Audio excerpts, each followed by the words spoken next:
Jumat besok kita akan memperingati hari di mana Tuhan Yesus disalib, mengorbankan nyawanya bagi saudara dan saya. Itu menjadi suatu momen yang sangat penting bagi kehidupan orang percaya. Untuk itu, karena kematiannya lah kita boleh ada di tempat ini. Puji Tuhan, kita akan menerima kebenaran firman Tuhan yang terdapat di dalam kitab Markus pasal 9 ayat yang ke-49 sampai ke 50. Markus 9 ayat 49 sampai 50 kita akan baca bersama-sama. Demikianlah firman Tuhan. 2, 3. Karena setiap orang akan digarami dengan api.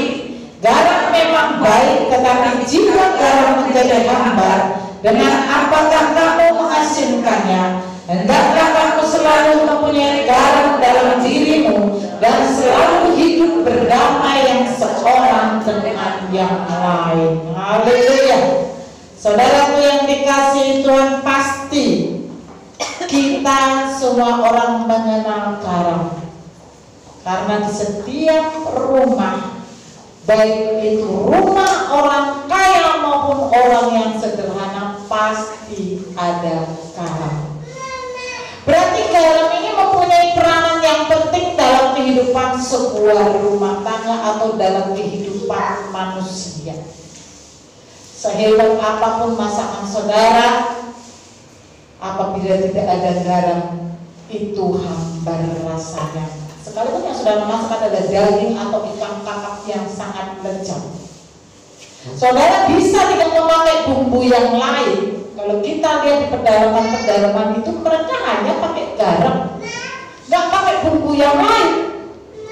Tetapi mereka menikmatinya sebagai suatu makanan yang lezat karena ada garam.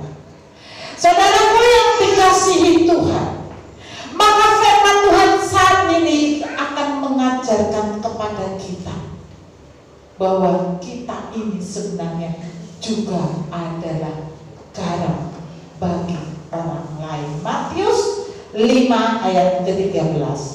Kamu adalah garam dunia. Jika garam itu menjadi tawar, dengan apakah ia diasinkan? Tidak ada lagi gunanya selain dibuang dan diinjak orang. Haleluya. Firman Tuhan berkata, kamu adalah garam dunia. Kok tidak dikatakan kamu adalah gula? Gula kan lebih manis ya, lebih enak di mulut kita. Tetapi gula bisa tidak diperlukan. Tetapi kalau garam pasti setiap rumah memerlukan. Kalau tidak ada garam, pasti kita akan mencarinya sejauh apapun. Mungkin di sekitar kita nggak ada toko, kita harus pergi ke pasar yang harus naik angkot. Tetapi kalau memang tidak ada lagi garam di rumah, pasti kita akan mencarinya. Karena garam ini fungsinya sangat besar dalam kehidupan kita. Maka firman Tuhan siang hari ini mengatakan kamu adalah garam dunia. Luar biasa. Orang Kristen ini diwajibkan menjadi garam dunia. Garam berarti mempunyai pengaruh, mempunyai peranan penting di dalam kehidupan ini, menjadi pengaruh bagi orang di sekitar kita. Mengapa garam ini penting? Karena kalau nggak ada garam hambar semua rasa. Maka kita disebut garam dunia. Artinya kehadiran orang percaya, kehadiran orang Kristen di mana saja harus menjadi pengaruh yang positif bagi orang di sekitarnya. Saudaraku yang dikasihi Tuhan, kalau firman Tuhan mengatakan kamu adalah garam dunia, menjadi garam dunia itu tidak mudah. Garam memang murah ya. Mungkin kalau kita beli kayak garam Revina itu cuma 10.000, tapi bisa kita pakai sampai berhari-hari, bahkan bisa 2-3 minggu. garam ini sedikit kita gunakan tapi pengaruhnya besar bagi makanan yang akan kita nikmati. Saudaraku yang dikasihi Tuhan, untuk menjadi garam dunia, sekalipun orang berkata, kalau di Indonesia ini orang berkata, orang Kristen kan minoritas. Sekalipun saudara hanya bilangan kecil, tapi kalau saudara bisa menjadi garam dunia, kita akan dapat mempengaruhi orang-orang di sekitar kita. Hambatannya untuk menjadi garam dunia yang paling berat adalah kedagingan kita. Ternyata menjadi garam itu harus menyalurkan daging kita juga. Haleluya. Di dalam ayat 49 mengatakan, karena setiap orang akan digarami dengan api. Setiap orang akan digarami dengan api. Bayangkan saja, digarami dengan api. Digarami dengan api. Apa maksudnya ini?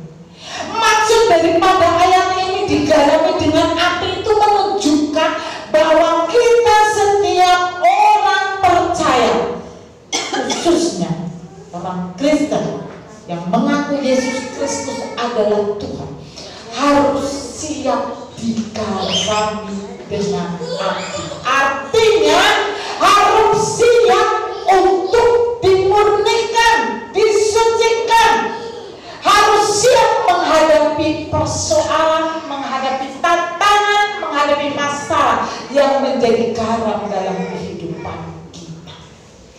Saudaraku, mengapa kita harus mengalami banyak persoalan dan tantangan dalam hidup kita? Apakah Tuhan tidak bisa membuat perjalanan kita mulus, tidak ada masalah, tidak ada tantangan? Kalau tidak ada masalah, tidak ada tantangan, berarti saudara dan saya tidak pernah digarami oleh Tuhan, maka hidup kita akan hampa. Saudaraku yang dikasihi Tuhan, kenapa kita harus mengalami persoalan dan tantangan? Karena apa? Karena semenjak Adam dan Hawa jatuh di dalam dosa, hidup kita ini sudah ada di bawah tekanan dan kuasa dosa, yang sampai saat ini harus tetap kita rasakan akibat dosa yang diperbuat oleh Adam dan Hawa. Kejadian 3 ayat 16 sampai 19. Firman-Nya kepada perempuan itu, susah payahmu waktu mengandung akan kubuat sangat banyak. Dengan kesakitan engkau akan melahirkan anakmu, namun engkau akan berahi kepada suamimu dan ia akan berkuasa atasmu. Lalu firman-Nya kepada manusia itu, karena engkau mendengarkan perkataan istrimu dan memakan dari buah pohon yang telah kuperintahkan kepadamu, jangan makan daripadanya, maka terkutuklah tanah karena engkau. Dengan bersusah payah engkau akan mencari rezekimu dari tanah seumur hidupmu. Sebab duri dan rumput duri yang akan dihasilkannya bagimu, dan tumbuh-tumbuhan di padang akan menjadi makananmu. Dengan berpeluh engkau akan mencari makananmu sampai engkau kembali lagi menjadi tanah, karena dari situlah engkau diambil. Sebab engkau debu dan engkau akan kembali menjadi debu. Haleluya. Bukankah ini masih kita alami? Bukankah setiap wanita ketika mengandung dan melahirkan mengalami banyak kesulitan dan kesukaran, mengalami sakit yang sangat berat? Ini adalah gambaran kita belum bisa terlepas dari hukuman yang diberikan Tuhan kepada Adam dan Hawa. Demikian juga seorang laki-laki, firman Tuhan berkata, engkau akan mencari rezeki dengan susah payah. Artinya sampai kita saat ini, sekalipun kita sudah menjadi anak Tuhan, kita harus tetap berjuang untuk mendapatkan kehidupan.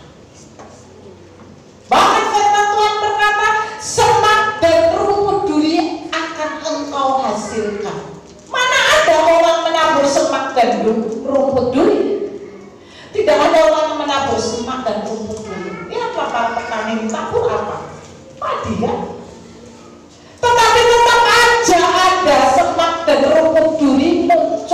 sekelilingnya. Artinya seperjalanan seperti apapun proses kehidupan kita pasti akan terus diiringi dengan persoalan dan tantangan dalam hidup kita sampai akhir hidup kita. Oleh karena itu saudara dan saya harus siap. Maka firman Tuhan berkata setiap orang akan digarami dengan api. Persoalan dan tantangan yang kita hadapi yang menjadi proses kehidupan kita di dalam mengarungi hari-hari kita ini sebenarnya merupakan pemurnian, penyucian di dalam diri kita supaya kita semakin lebih lagi bergantung kepada Tuhan. Jadi tidak ada yang patut kita sombongkan. Karena persoalan ini akan datang kapan saja, tidak kita duga, tidak kita undang. Tapi yang jelas apabila kita adalah anak-anak Tuhan, kita sudah siap. Karena firman Tuhan berkata setiap orang akan digarami dengan api. Ini suatu hal yang menjadi suatu keharusan. Saudara dan saya harus digarami dengan api. Artinya kita dimurnikan di dalam persoalan kita. Kita disucikan melalui proses kehidupan kita. Untuk apa Tuhan memberikan persoalan dan tantangan dalam hidup kita? Sebenarnya dilakukan Tuhan untuk membersihkan kita semakin lebih lagi, menyucikan diri kita. Bukan untuk membunuh, bukan untuk meremukkan kita, persoalan kita yang hadir dalam hidup kita, tetapi justru dengan persoalan itu membentuk pribadi kita menjadi pribadi yang kuat di dalam Tuhan. Iman kita semakin kokoh, iman kita semakin berkualitas, iman kita semakin naik. Bukankah pohon itu ketika bertumbuh semakin tinggi ada saja angin yang menggoyang? Saudara harus siap. Inilah kekristenan yang sesungguhnya. Jadi setiap orang Kristen kalau mau menjadi orang Kristen yang sebenarnya harus mau digarami. Artinya harus siap menghadapi persoalan.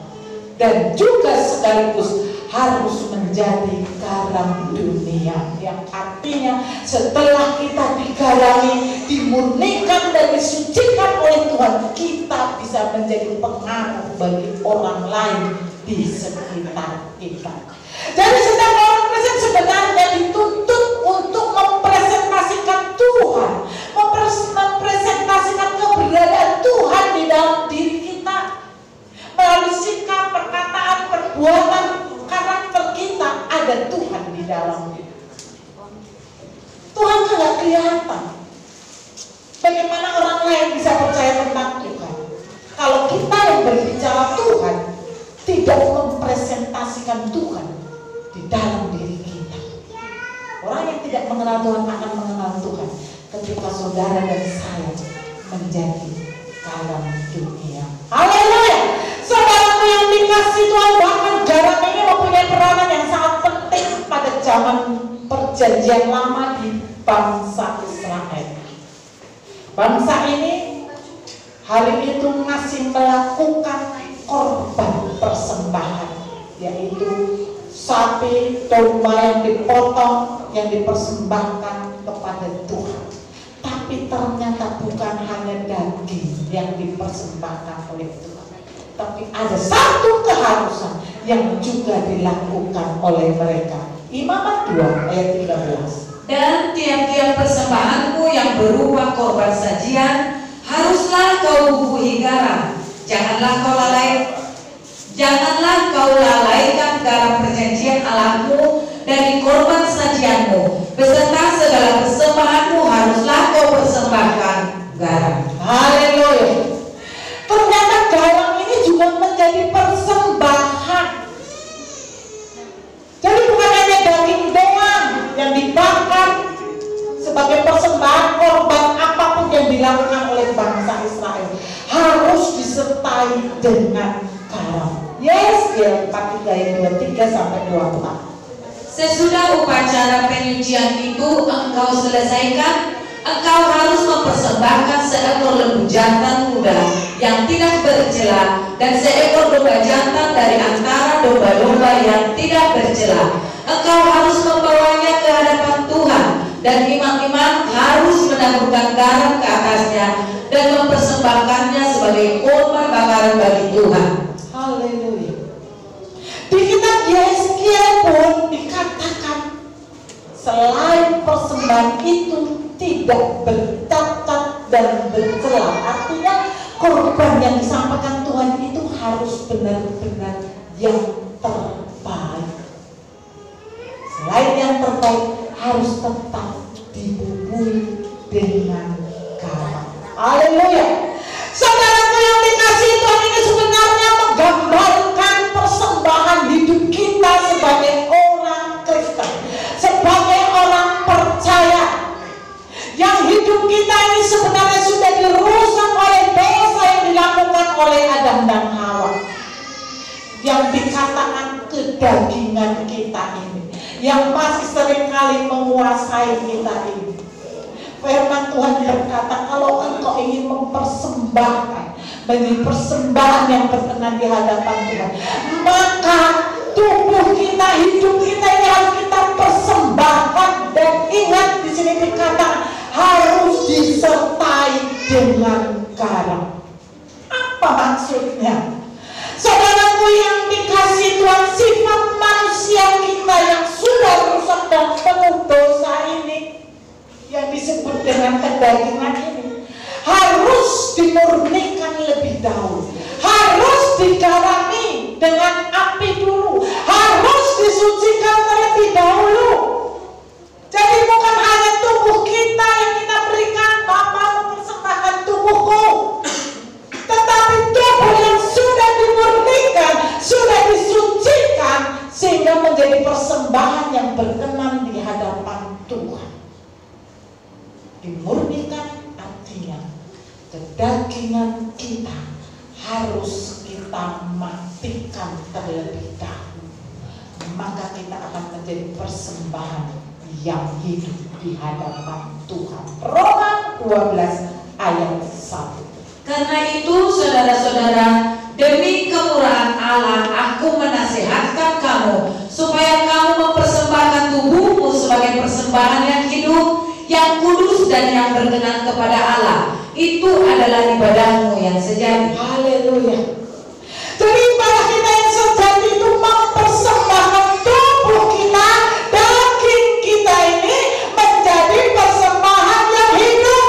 Supaya daging tubuh kita ini menjadi persembahan yang hidup, harus digarami dengan api. Artinya harus dimurnikan, harus disucikan. Supaya apa? Supaya kematian daging kita ini menjadi satu persembahan yang hidup, yang berkenan di hadapan Tuhan. Jadi persembahan yang paling spesial adalah persembahan tubuh kita yang sudah diubah menjadi persembahan yang hidup. Yang hidup itu artinya kita matikan kedagingan kita, kita salibkan kedagingan kita. Sakit loh menyalibkan kedagingan kita.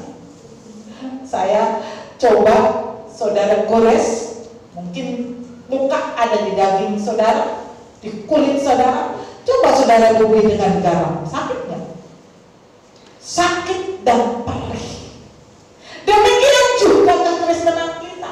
Kalau kita mau menjadi persembahan yang hidup di hadapan Tuhan, kita harus siap mengalami digarami dengan api oleh Tuhan.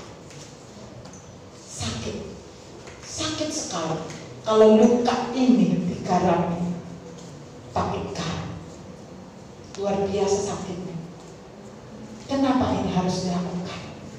Karena ketika digarami, maka kuman-kuman. Saya itu kalau contohnya anak saya ada yang jatuh apa luka, dari dulu itu pasti yang saya ambil pertama kali membersihkan dengan air garam, karena itu mensterilkan. Kalau saya nggak ada contohnya apa alkohol, nggak ada, itu air garam itu saya bersihkan pakai air garam.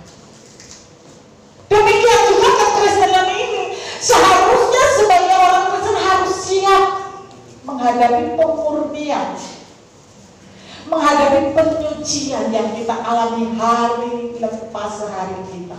Kalau tanpa itu saudara dan saya tidak akan pernah berkenan di hadapan Tuhan. Jadi kalau ada persoalan, ada tantangan dalam hidup saudara, jangan mengeluh. Itu adalah proses kehidupan yang harus kita alami. Tetaplah berjalan bersama dengan Tuhan, karena Tuhan tidak akan pernah membiarkan kita berjalan sendirian. Dan dalam Imamat 2 ayat 13 tadi yang di bagian B mengatakan, janganlah kau lalaikan garam perjanjian Allah. Ternyata garam itu juga menjadi sebuah perjanjian Tuhan dengan umatnya. Kita tak pernah dengar kan? Jarang kita dengar kan? Pikir kita itu hanya persembahan aja, korban bakaran saja. Tapi ternyata harus ada garam di dalamnya. Ini adalah sebuah perjanjian Tuhan dengan umatnya, termasuk dengan saudara dan saya. Perjanjian garam itu ada. Kalau di Indonesia mungkin asing yang disebut perjanjian garam, tapi di Timur Tengah sana tidak asing, karena orang sudah biasa mendengar tentang perjanjian garam. Perjanjian garam ini adalah perjanjian yang tidak bisa dibatalkan, kekal. Saudaraku yang dikasihi Tuhan, pada tahun 70-an Perdana Menteri Israel yang bernama Begin mau bertemu dengan Presiden Mesir Sadat. Saudaraku, hari itu situasi sedang panas-panasnya, tapi Begin pergi ke Mesir. Ketika Begin menginjakkan kakinya di tanah Mesir, bertemu dengan Sadat, mereka berhenti di situ berdua. Mereka makan roti dan garam. Itu disebut mereka perjanjian garam. Apa perjanjian itu? Bahwa Sadat akan menjamin keselamatan Begin selama ada di Mesir. Taruhannya adalah nyawanya Sadat sendiri kalau terjadi apa-apa kepada Begin. Haleluya. Itu disebut perjanjian garam. Itu banyak dilakukan di Timur Tengah. Ternyata Tuhan sudah melakukannya terlebih dahulu. Dari zaman perjanjian lama Tuhan sudah melakukan perjanjian garam dengan umatnya. Perjanjian garam ini adalah perjanjian Tuhan dengan umatnya. Bukankah perjanjian garam itu waktu mengadakan mesbah korban bakaran dan ditaruh garam? Tapi bagaimana dengan kita yang saat ini? Yang saat ini tidak melakukan korban bakaran dan menaruh garam di atasnya. Kita tidak perlu melakukannya lagi. Karena apa? Perjanjian garam itu sudah diimplementasikan di dalam diri pribadi Tuhan kita Yesus Kristus, yang sudah menggantikan segala korban bakaran yang ada menjadi korban penghapus dosa. Kalau dulu kan menyembelih domba, menyembelih sapi, sekarang tidak ada lagi karena Tuhan Yesus sudah menggantikan itu semua. Dan harus digarami kan? Tuhan Yesus sudah digarami dengan pemurnian yang sangat luar biasa sakitnya ketika dia harus mati di kayu salib. Penderitaan yang dialami oleh Tuhan Yesus itu adalah yang menggarami Tuhan Yesus. Artinya perjanjian garam itu tidak pernah dibatalkan oleh Tuhan, tetap berlaku sampai saat ini. Bahkan ketika Tuhan Yesus sudah naik ke surga pun ada Roh Kudus yang dicurahkan dan turun di atas setiap orang-orang yang mengasihi Dia. Kenapa Roh Kudus harus diturunkan? Karena api, menggarami dengan api itu akan terus berjalan sampai akhir hidup kita. Maka Roh Kudus yang akan menolong kita, memberikan kuatan kita, memberi semangat kepada kita untuk kita mampu melewati ketika kita sedang digarami dengan api persoalan hidup kita. Jadi perjanjian garam itu tetap berlaku sampai saat ini. bagi saudara dan saya, umat Tuhan pilihannya. Haleluya.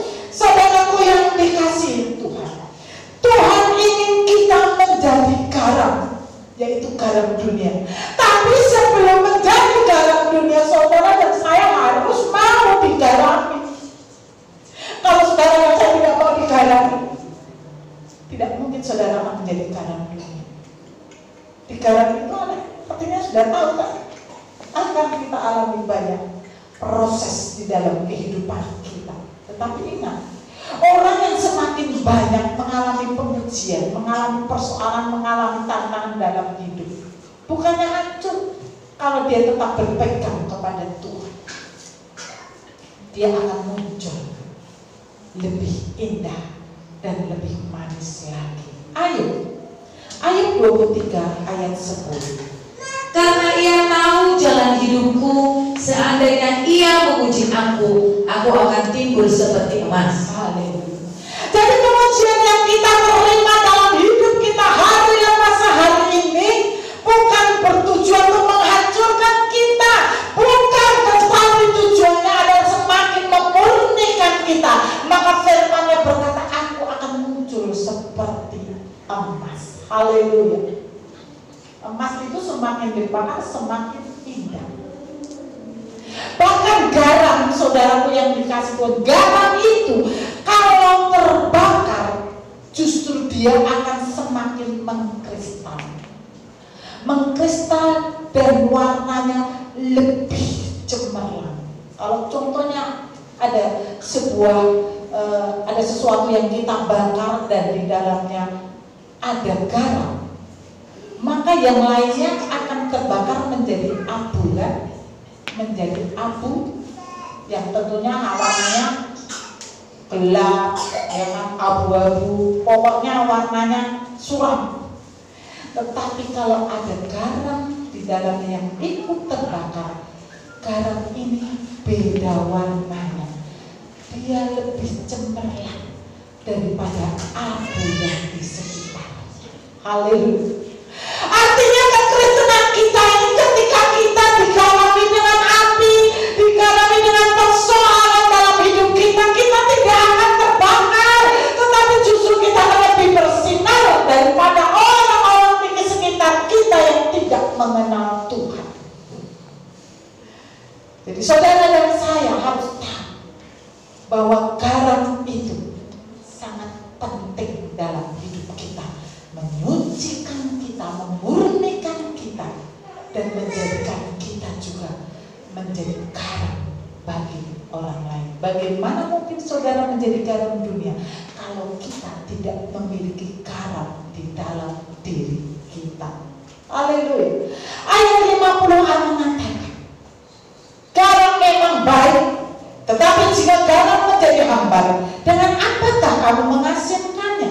Bahkan di Matius 5 ayat 13 tadi mengatakan, garam yang sudah hambar itu gak ada gunanya selain dibuang dan diinjak oleh orang.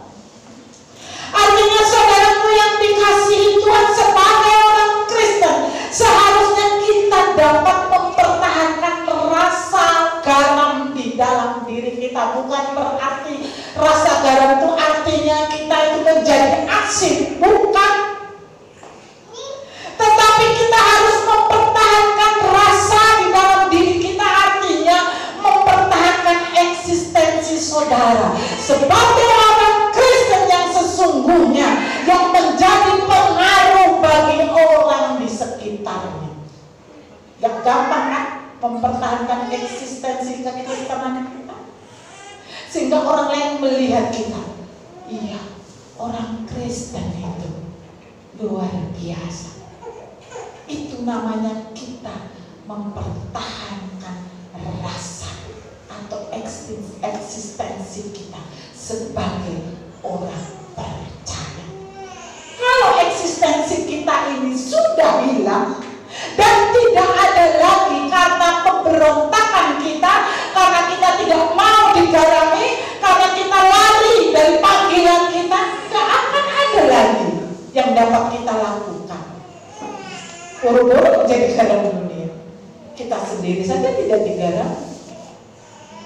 Firman Tuhan berkata, selain dibuang, dia akan diinjak-injak oleh orang.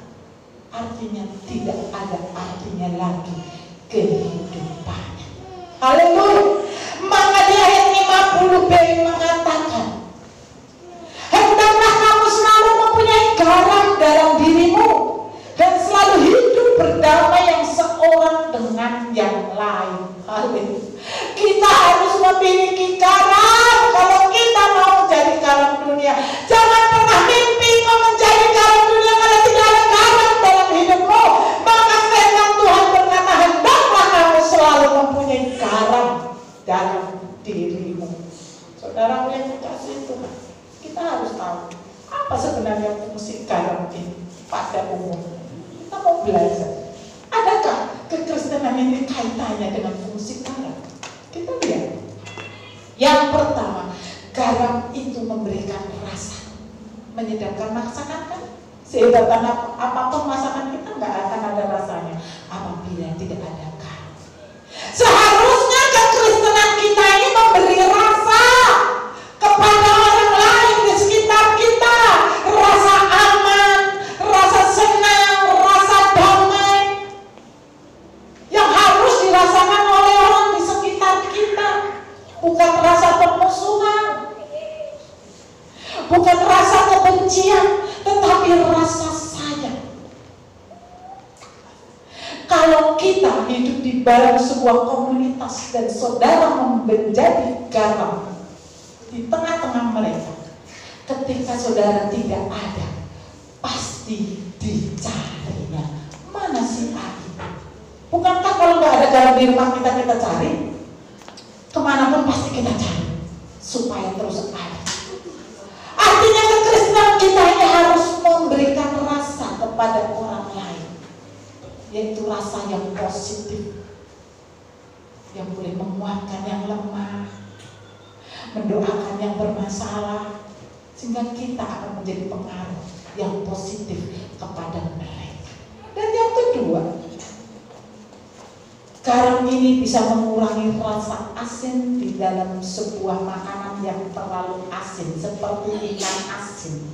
Ikan asin itu kan kadang-kadang ketika kita beli asinnya minta ampun. Saya pernah menemukan itu. Ada yang ngasih tahu, dicuci pakai garam. Pertama saya bingung, kok dicuci pakai garam? Dan ternyata benar, ternyata garam yang diadu dengan garam yang sudah ada itu menetralisir garam yang ada di ikan sehingga tidak terlalu asin lagi. Orang Kristen harus mampu menetralisir keadaan, dapat mempengaruhi orang-orang yang dulunya kurang baik, yang dulunya pengaruh sifatnya itu pengaruh buruk. Kita harus mempengaruhi mereka supaya mereka menjadi orang-orang yang berperangai baik. Karena apa? Karena kita menjadi garam bagi mereka. Jangan justru kita nimbrung, kita bergaul dengan orang yang pengaruh buruk, kita menjadi pengaruh buruk. Salah, berarti tidak ada garam di dalam dirimu. Tapi ketika ada garam di dalam dirimu, kau menjadi pengaruh. Orang yang dulunya mabuk-mabukan, kau bisa tarik menjadi orang yang tidak mabuk-mabukan lagi. Orang yang dulunya suka berjudi, kau bisa tarik supaya akhirnya mereka tidak lagi berjudi. Itulah kekristenan yang seharusnya ada di dalam diri kita. Dan yang ketiga, garam bisa mengurangi rasa pahit. Pahit, sayur asin atau pare yang begitu pahit. Tapi ketika mau dimasak, diremas dulu dengan garam, maka pahitnya itu pasti berkurang jauh. Karena saya hobi makan sayur pare ya, jadi diremas pakai garam. Dan benar, rasa pahitnya berkurang. Ini pun tugas seorang Kristen. Kalau ada orang yang kehidupannya sedang mengalami kepahitan, atau ada akar pahit di dalam dirinya kepada seseorang, kita harus hadir bagi mereka. Supaya apa? Mengurangi rasa pahitnya. memberikan motivasi untuk mereka sanggup bangkit dari kepahitannya. Banyak loh orang yang punya akar pahit, ya. Ada yang karena kepahitan hidupnya luar biasa. Kita harus hadir sebagai orang percaya, menggarami mereka supaya kepahitan yang mereka alami bisa dilunakkan dan dibuang dari dalam hidupnya. Satu kesaksian yang tidak pernah bisa saya lihat. Ada seorang ibu yang dulunya adalah teman kami ketika masih kaum muda, tapi ibu ini sudah jadi ibu, kami masih kaum muda, mempunyai akar pahit kepada seseorang. Saya sebut aja si A. Benci sekali dia. Pokoknya bencinya sampai ke ubun-ubun. Karena dia menganggap bahwa suaminya meninggal itu karena faktor si A ini. Saudaraku yang dikasih Tuhan, suatu saat ibu ini pulang kampung ke Sumatera. Dan saudara tahu apa yang terjadi? Kecelakaan. Masuk ke jurang itu mobilnya. Tapi luar biasa Tuhan itu sangat mengasihi dia. Ibu ini masuk ke jurang, tapi dia tersangkut kepada dahan pohon. Mungkin dahan pohon itu pas tidak ada daun-daunnya, jadi mungkin dia pas hanya batangnya saja. Sehingga robeklah perutnya ibu itu panjang. Karena diperlihatkan sama saya, lihatlah perut saya robek dari sini sampai ke sini. Sampai saya terbengong-bengong. Kok ibu bisa selamat? Saya juga nggak tahu kok saya bisa selamat. Langsung dapat pertolongan dan akhirnya dijahit ibu. Ketemulah dengan saya setelah saya menikah, sudah mengembalakan. Dia bercerita tentang kejadian itu dan bercerita tentang orang yang sangat melukai hatinya. Akar pahitnya sudah sangat mendalam. Terus saya katakan, ibu, bersyukurlah ketika ibu mengalami kecelakaan yang sangat-sangat mengerikan itu, ibu masih selamat. Iya, saya juga nggak ngerti kok saya bisa selamat ya, padahal perut saya sudah terbuka. Itu karena Tuhan masih sayang kepada ibu, saya katakan. Tuhan masih memberi kesempatan kepada ibu. Untuk apa? Katanya ibu. Karena ibu masih menyimpan akar pahit dalam diri ibu. Ibu belum bisa mengampuni orang yang bersalah kepada ibu. Nangis lagi. Emang kenapa kalau saya nggak bisa mengampuni? Saya kehilangan suami gara-gara dia. Saudaraku yang dikasih Tuhan, sungguh kaya kita. Barang siapa tidak bisa mengampuni orang yang bersalah kepadanya, maka aku juga tidak akan pernah mengampuni dosa-dosa. Saya tanya ibu punya dosa apa? Ya punyalah. Berarti dosa ibu tidak akan pernah diampuni Tuhan. Kalau ibu tidak mampu mengampuni orang yang bersalah. Bingung. Lalu aku harus gimana? Ya ibu harus pulihkan, lakukan pemulihan. Buang akar pahit itu, keluar dari sana. Kalau ibu masih hidup, artinya masih diberi kesempatan. Sehingga ketika ibu nanti kembali ke Tuhan, ibu sudah bebas. Tidak ada lagi ganjaran. Nangislah ibu itu, nangis sampai meraung-raung itu di hadapan saya. Dia katakan, doakan saya. Aku mau mengampuni dia.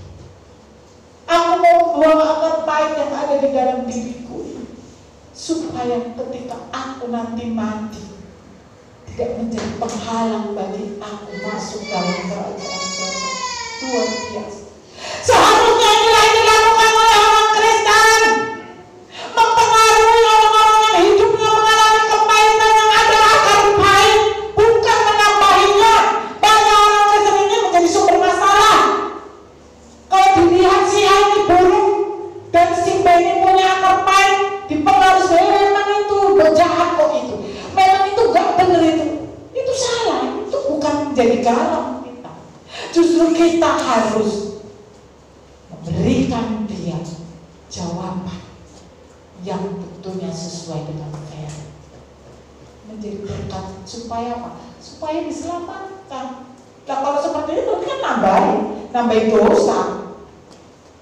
Ini harus dilakukan bagi setiap kita orang Kristen, menghilangkan akar baik di dalam setiap kehidupan orang yang ada di sekitar kita. Dan yang keempat, garam itu melunakkan sayuran yang keras.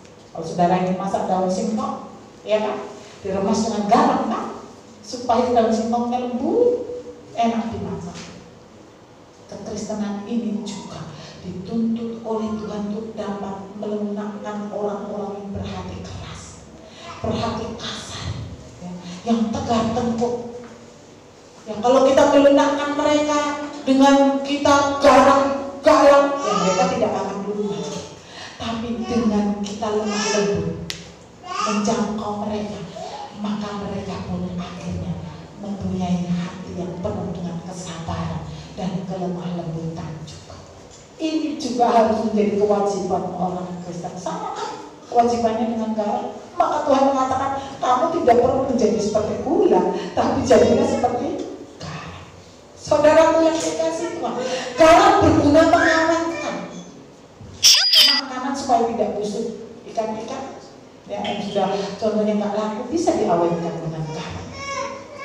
Saudaraku, orang Kristen harus mampu juga mengawetkan. Ini gambaran memberikan dukungan, ya, memberikan motivasi kepada orang-orang di sekitarnya yang membutuhkan. Contohnya ada yang terpuruk, jangan dong yang terpuruk semakin kita injak, semakin kita kata-katain, ya semakin terpuruk.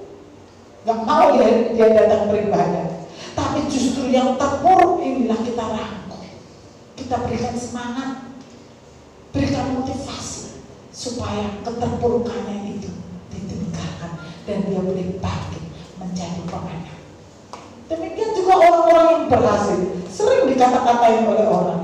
Coba aja, sering yang kata-katain itu biasanya malah saudara-saudara orang terdekat kita. Kalau kita menjadi orang yang berhasil seperti Saul, kenapa dia mau membunuh Daud? Karena Daud dianggap lebih berhasil dari dia, maka dia iri. Makanya jangan ada iri di dalam diri. Justru kalau engkau melihat orang yang berhasil, bertambah kaya. Kalau Bapak Gembala dulu berkata, kalau orang yang sudah kaya, doakan supaya bertambah kaya. Aneh kan? Aneh kalau secara logikanya aneh kok kita mendoakan mereka yang sudah kaya. Kenapa? Ketika kita mendoakan mereka semakin berhasil, semakin diberkati, semakin kaya, maka berkat Tuhan pun apa yang dimiliki mereka Tuhan juga berikan kepada kita.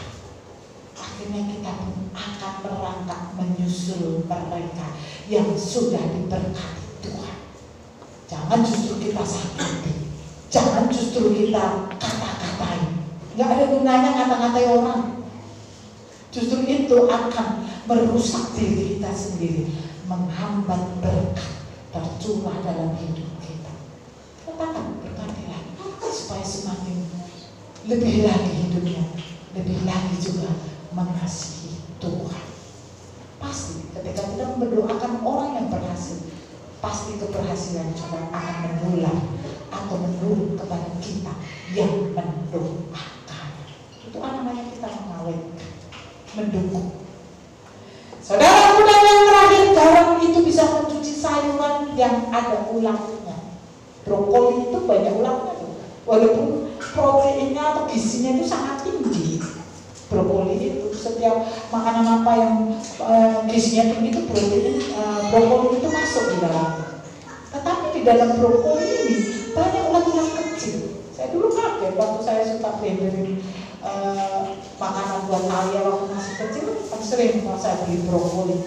Wah, ketika saya buka ulat kecil, maka saya rendam dulu dengan air garam. Maka ulat-ulat itu mati dan keluar. Jika ada garam di dalam dirimu, bisa mematikan setiap kuman atau racun yang akan membunuh kehidupan. Maka firman Tuhan hari ini berkata, engkau harus memiliki garam. Engkau harus siap digarami, dan engkau harus siap menjadi garam dunia. Garam sekali lagi sangat penting manusia. Garam itu sebenarnya melambangkan kehadiran Tuhan di dalam hidup kita, di dalam diri kita, yang menjadi pengaruh. Ketika ada Tuhan di dalam diri kita, maka hidup kita siap untuk terus digaram, dimurnikan, disucikan supaya menjadi persembahan yang hidup. Dan ketika ada garam di dalam diri kita, kita bisa berbagi garam kepada orang lain dengan cara kita menjadi garam dunia.